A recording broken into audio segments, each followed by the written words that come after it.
கோவை மாவட்டம் பொள்ளாச்சி அடுத்த தேசிய நெடுஞ்சாலையில் நேற்று இருசக்கர வாகனத்தில் சென்ற மர்ம நபர்கள் இருவேறு பெண்களிடம் தொடர்ச்சியாக நகை பறிப்பில் ஈடுபட்டனர்.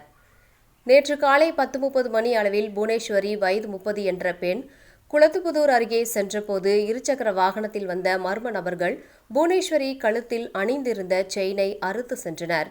மேலும் தொடர்ச்சியாக 11:30 மணி அளவில் குளத்துப்பாளையத்திலிருந்து மீனாட்சிபுரம் செல்லும் வழியில் உள்ள கேடிகே மில் அருகே முத்துலட்சுமி வயது 35 என்ற பெண் செல்போன் பேசிக் கொண்டு சென்றபோது அதே மர்ம நபர்கள் இருசக்கர வாகனத்தில் வந்து முத்துலட்சுமி கழுத்தில் அணிந்திருந்த நகையும் அறுத்து சென்றனர். இரண்டு பெண்களுமே கவரிங் நகைகளை கழுத்தில் அணிந்திருந்த நிலையில் தங்க நகைகள் என நினைத்து மர்ம நபர்கள் பெண்களிடம் நகை பறிப்பில் ஈடுபட்டுள்ளதாக தெரிகின்றது. இதுகுறித்து ஆனைமலை போலீசார் விசாரணை மேற்கொண்டு வருகின்றனர். மேலும் 4 பேர் கொண்ட தனிப்படை அமைத்து போலீசார் நகை பறிப்பில் ஈடுபட்ட மர்ம நபர்களை தேடி வருகின்றனர்.